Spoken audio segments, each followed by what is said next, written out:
Bien, bonsoir à tous. Je rappelle que effectivement, les nouvelles technologies numériques, comme on vient de le voir avec tous les intervenants précédents, apportent à tous les domaines et aussi à l'e-sport. On n'en a pas parlé. L'e-sport, c'est en fait les jeux vidéo qui sont aussi considérés maintenant comme du sport. Et donc, l'idée, c'est qu'on a toujours cherché à améliorer les performances depuis l'Antiquité, donc c'est pas nouveau. Mais bien entendu, à cette époque-là, on n'avait pas tous ces outils technologiques comme l'IA, comme les réseaux sociaux, le métaverse, l'IoT, l'Internet des objets, la réalité virtuelle et la réalité augmentée, et ainsi de suite. Donc, il y a actuellement de nouvelles performances qui sont liées à ces nouvelles technologies. Alors, ma démarche en général consiste à considérer que la réalité c'est un iceberg, avec une partie qui émerge et une partie immergée.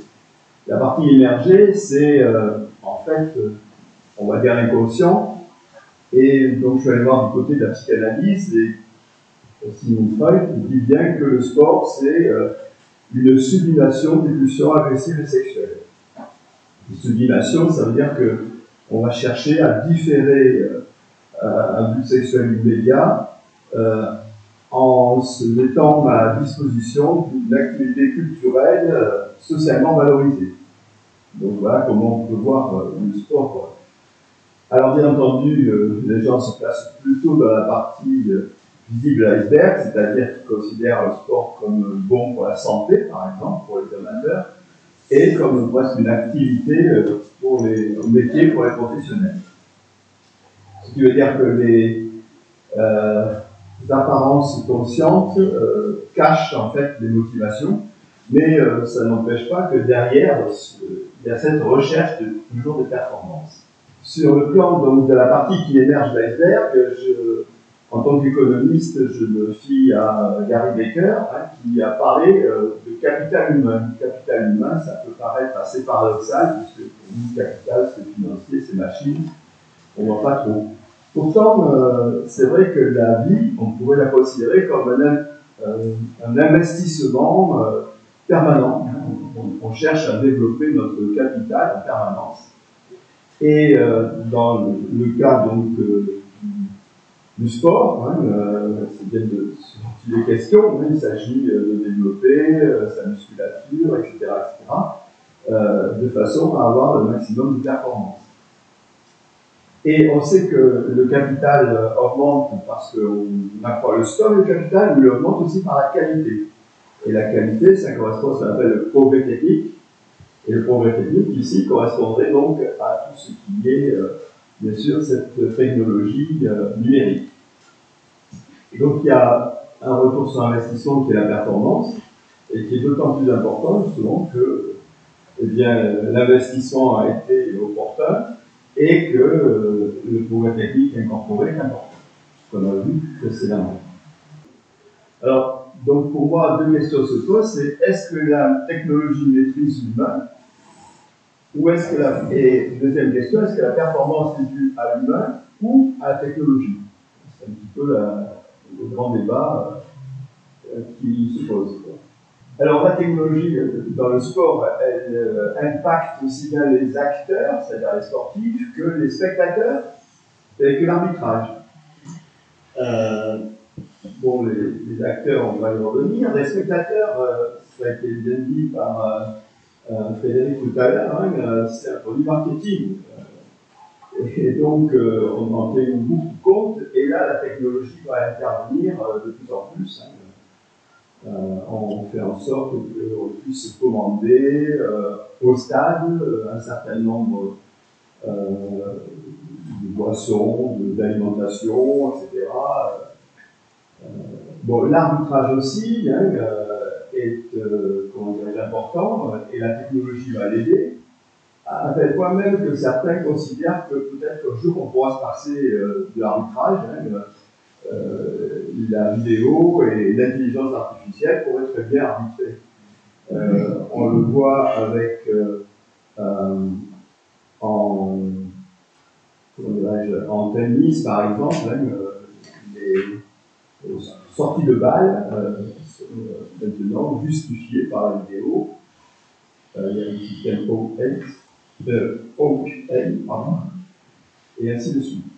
Alors, je reviens sur le capital humain. Le capital humain, c'est un corps, le soma, et un esprit, la psyché. Donc, bien sûr, le corps va produire des performances grâce aux muscles, et on va voir que la technologie joue, enfin on a vu que la technologie joue sur l'entraînement, doser l'entraînement, spécifier quel type d'entraînement correspond le mieux, la prise de muscle, mais aussi l'endurance et la récupération physique. Donc, on l'a souvent dit aussi, bien précédemment, la technologie apporte aussi beaucoup à la sécurité corporelle. Alors, ensuite, il y a la psyché. La psyché, bien, ça aussi, ça a été dit, c'est très important aujourd'hui. L'équilibre psychique, tout à l'heure, on a dit, on demande aux joueurs si tout se passe bien dans sa famille, etc. Donc, quel est son équilibre, sa motivation, il faut le renforcer, souvent la force de caractère, la volonté de vaincre, si on n'a pas, on ne réussit pas. Puis la capacité aussi à se relever d'un échec, c'est très important parce que ça arrive, on ne gagne pas tout le temps, et donc si on ne gagne pas, il faut s'en remettre pour pouvoir continuer.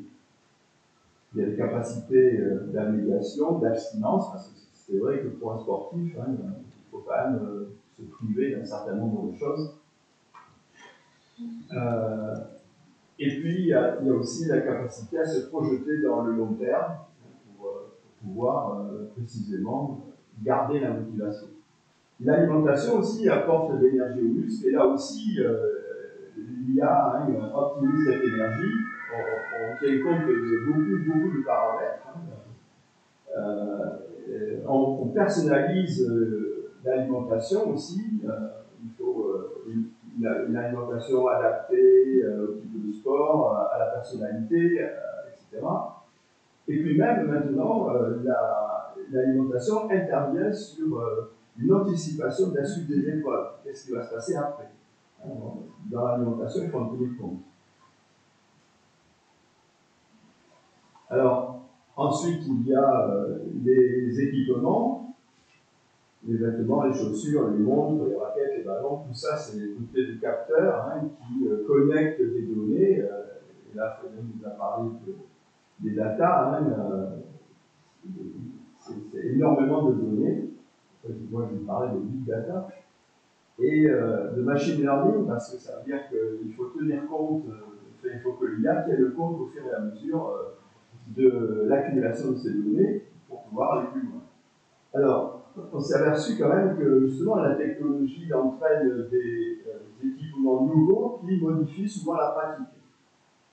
Et à un moment donné, on a testé des combinaisons 100% polyuréthane qui ont été interdites parce que finalement tous les records tombaient trop rapidement et donc le côté technologique était supérieur au côté physique, en quelque sorte. Et puis on s'est aperçu aussi, par exemple, que les prothèses en carbone de Pistorius, on voit, lui permettaient de dépasser les valides. C'est là où on se dit, oui, l'humain, finalement, donc la technologie, c'est bien sûr une production humaine, mais d'une certaine côté assez artificielle. Et donc ça s'opposerait un peu au naturel. Alors, les problèmes que ça pose, en particulier pour moi, c'est essentiellement c'est les inégalités et les inégalités qui peuvent se produire. Si tous les athlètes n'ont pas accès aux mêmes technologies numériques, ça va entraîner bien sûr des différences déloyales. Il ne faut pas que cette technologie donc, puisse nuire à l'intégrité physique et psychique de l'athlète et à sa santé, comme on l'a dit déjà avec les produits dopants. Alors, un autre problème que je soulève, c'est le fait que, c'est vrai que les sportifs sont filmés, ont des capteurs en permanence, Et donc, il y a tout un tas d'observations qui concernent les individus et qui sont partagées. Et donc, ça pose un problème de confidentialité. C'est un peu ce que je dis tout à l'heure par la question sur l'assurance. Et la vie privée, juste ça va. On a évoqué aussi les recrutements, les sélections qui obéissent de plus en plus à de l'IA. Mais là aussi, si on considère que, enfin, le sportif considère que l'IA est biaisée, hein, il peut refuser qu'on ne le recrute pas ou qu'on ne le sélectionne pas. Donc là aussi, hein, où est l'humain? Est-ce que c'est l'IA qui doit décider? Alors, vous avez dit, c'est vrai qu'avant, hein, dans le passé, on faisait un peu n'importe comment, avec des croyances, on va dire, et que bon, il convient d'être peut-être un peu plus sérieux et rationnel, mais bon, il y a peut-être une limite. Alors, les limites, moi, que je vois, c'est les deux mouvements que je vous signale, c'est-à-dire à la fois le transhumanisme et le posthumanisme, qui cherchent à repousser les limites humaines pour aller de plus en plus loin, limiter même la mortalité, hein, et ainsi de suite.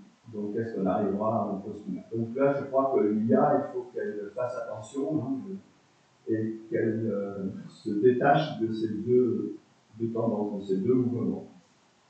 Bien, mais derrière la technologie, on remarque quand même que, comme ça a été signalé, il y a toujours de l'humain et que le sportif doit toujours être d'accord. Hein. On s'aperçoit aussi que avec la technologie, le sportif est de plus en plus en contact avec son entraîneur, les kinésithérapeutes et le préparateur mental. Hein. C'est des relations qui sont de plus en plus profondes, de plus en plus riches et de plus en plus importantes. Et donc il faut enfin apporter transparence, ça a été dit, hein, et éthique, pour que le sport apporte toujours de l'intérêt aux spectateurs et puis aux sportifs, et aussi il apporte toujours son lot de surprise. Voilà. Bravo.